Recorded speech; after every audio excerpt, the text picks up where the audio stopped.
सम्मानीय प्रजापालक किसान साथियों, मैं आज आपको गेहूं की खेती के ऊपर कुछ 3-4 ऐसे अनसुने राज साझा करना चाहता हूं। जो ऐसे कुछ तथ्य हैं जो छुपे हुए हैं, वो तथ्य ऐसे हैं, उनसे उत्पादन के ऊपर बहुत कुछ फर्क पड़ता है। तो मैं आपको क्रमवार वो 3-4 ऐसे तथ्य बताऊंगा जिनसे आपको एक यह पहचान मिलेगी कि आपकी ज़मीन में कितनी क्षमता है और आपने जो मेहनत करी वो आपकी सफल है या नहीं, या आपकी ज़मीन में कार्बन की मात्रा पर्याप्त है या नहीं, जिससे आपने जो भी ज़मीन से कोई बेसिक न्यूट्रिएंट दिए हैं उसका फ़ायदा पूरा पौधा उठा पा रहा है या नहीं। बस यही कुछ ऐसे 3-4 तथ्य हैं। कुछ गठान से गठान की दूरी के हैं, कुछ बाली में बाल के हैं, झंडा पत्ती के हैं। तो साथियों, मैं आपको क्रमवार झंडा पत्ती के अंतर से शुरुआत करूंगा, जो आपको मेरी बात कुछ समझ में भी आएगी। तो साथियों, मैं एक ही प्लाट की कुछ 2 बाली लेकर आपको कुछ उदाहरण के माध्यम से समझाऊंगा। आप ये बाली को देखिए, इसकी झंडा पत्ती को देखिए। ये बाली से ऊपर झंडा पत्ती जा रही है, आप इसको समझ सकते हैं। इसके बाद में आपको उसी प्लाट की दूसरी बाली बताऊंगा। ये सिर्फ झंडा पत्ती बाली को जाकर सिर्फ टच कर रही है। अब इसमें एक बाली के ऊपर तक झंडा पत्ती चले गई है और दूसरी सी बाली को टच कर रही है। तो ये 2 बाली से मैंने आपको एक उदाहरण दिया। इसमें 50% बालियाँ आपके खेत में झंडा पत्ती ऐसी भी हो सकती है और 50% ऐसी भी हो सकती है। अगर 100% आपके खेत में ऐसी है तो आपको बेस्ट उत्पादन से कोई नहीं रोक सकता। अगर आपके खेत में 100% ऐसी बालियाँ हैं तो आपका एक सामान्य उत्पादन जो हर किसान निकालता वही मिलेगा। अगर आपके खेत में 50% बालियाँ झंडा पत्ती आधी बाली तक चढ़ती है और 50% ऐसी बालियाँ हैं, तो आप एक बीज का एवरेज कम भी नहीं और बहुत ज़्यादा भी नहीं, एक बीज का एवरेज आप निकाल सकते हैं। ये झंडा पत्ती अगर ऐसी है आपके खेत में तो इसको हम ये मान के चलें कि आपके खेत में जो भी कार्बन वगैरह की मात्रा है वो पर्याप्त है।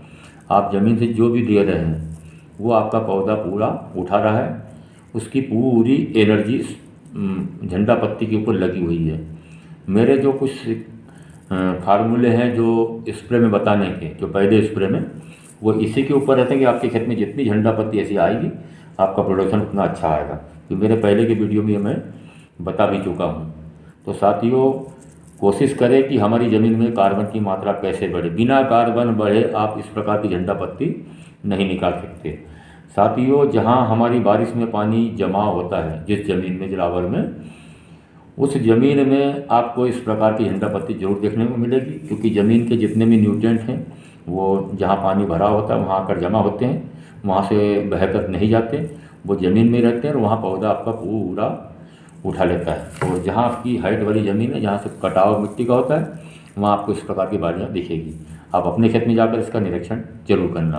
तो साथियों, ये तो हो गया मेरी झंडा पत्ती की बात। अब मैं आपको एक चीज़ और बता दूं।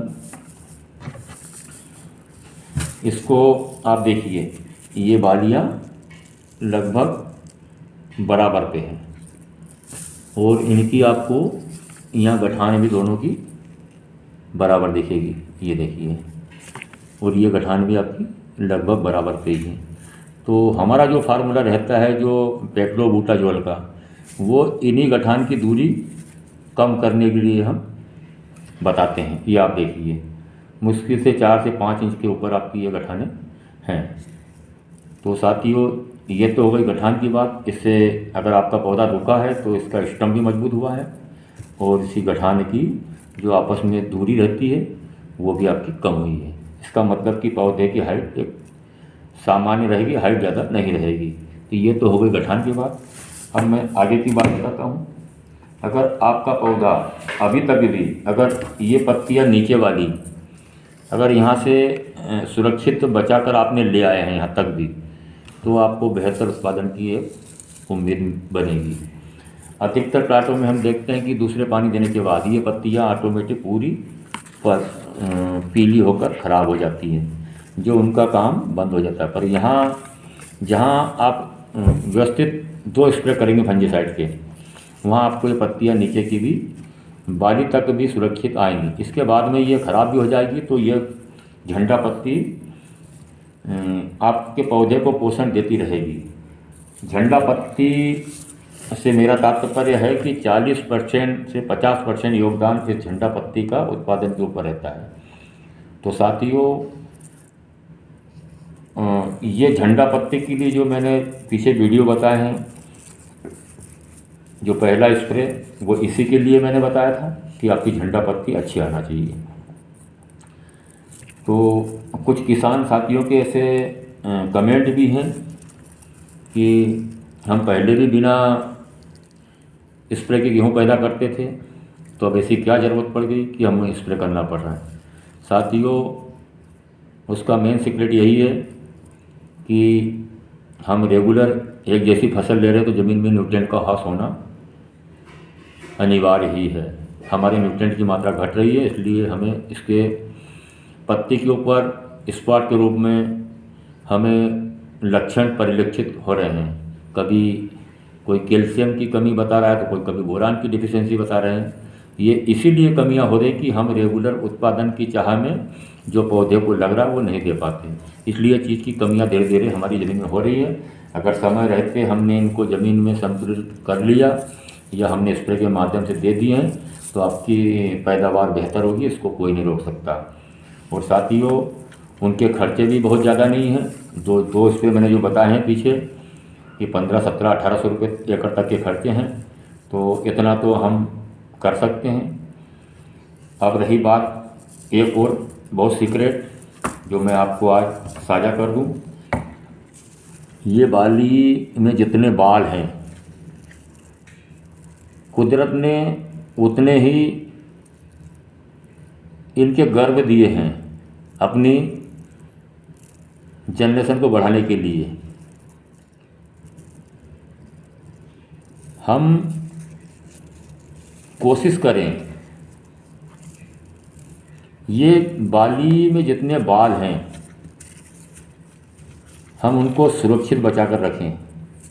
हम चाहे एनपीके से बचाएं, सिंचाई से बचाएं, इनको जब तक बाली में दाना कंप्लीट नहीं हो पूरा, जब तक इन बालों को हम सुरक्षित रखें, ताकि सुरक्षित से मेरा मतलब कि ये हरे भरे रहें और इनकी लंबाइयाँ एक समान बनी रहें।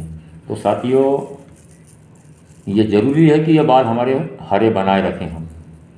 मौसम की उतार चढ़ाव आएगी, अगर हमारे सारे न्यूट्रिएंट अगर हमने सही दिए हैं, तो आपको ये कमी बाल में नहीं देखने को मिलेगी। बाल आपके हरे भरे रहेंगे।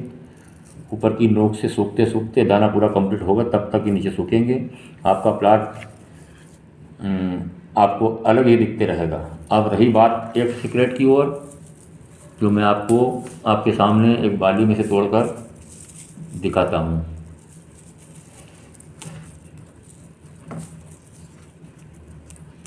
इस साइड वाली जगह में आपको कितने बाल नज़र आ रहे हैं? मुझे ये बाल 2, 2, 4, 2, 6, एक 7 बाल नज़र आ रहे हैं।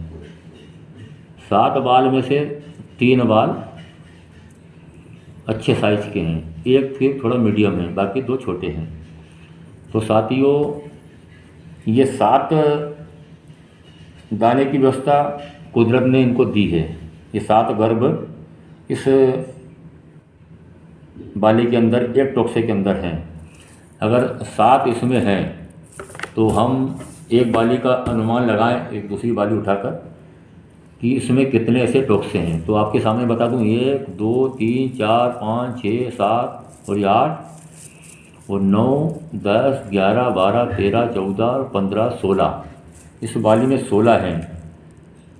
तो 16 छंग 96, ये अगर 16 भी लगाएं और 6 दाने लगाएं तो 16 छंग 96 दाने बन रहे हैं, और टॉप पर 2 से 3 दाने ये बन रहे हैं, 4 दाने। तो ये इस बाली को हम 100 दाने मानकर चल सकते हैं। अगर आपने इन बालों को सुरक्षित बचा लिया तो आपके इस बाली में 100 दाने कंप्लीट आएंगे।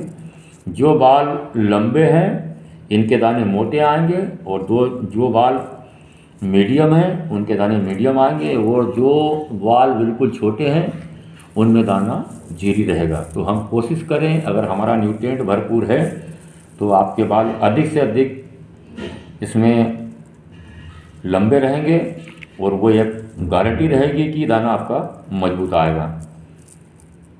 इसके लिए मैं आपको एक उदाहरण के माध्यम से और समझा देता हूँ। कठिया किस्म में जैसे तेजस है और 8759 तेजस और 8713 पूसा मंगल या कठिया की जो भी किस्में हैं, उनमें आपको बाल की लंबाई सबसे ज़्यादा मिलेगी। इन बाल का कनेक्शन हमारे टीवी सिग्नल का काम करते हैं। अगर आपके बाल सुरक्षित हैं, ये हर दाने तक बाल जुड़ा हुआ है, गर्भ तक। आपके बाल अगर सुरक्षित हैं तो ये सूर्य की रोशनी से भी इनको भोजन का सपोर्ट करेंगे, और आपके दाने बनाने में ये काफ़ी महत्वपूर्ण भूमिका निभाएंगे। तो साथियों, ये कुछ मेरे अपने खुद के खेत में कुछ किए गए अनुभव के आधार पर या परीक्षण के आधार पर मैंने जो मेरा अनुभव पाया था वो आपके साथ में शेयर किया है। आप सहमत हों तो ठीक है, नहीं सहमत हैं तो भी ठीक है। अगर आप सहमत हैं, ऐसे सीक्रेट जानकारी के लिए मेरे चैनल को सब्सक्राइब करें। धन्यवाद।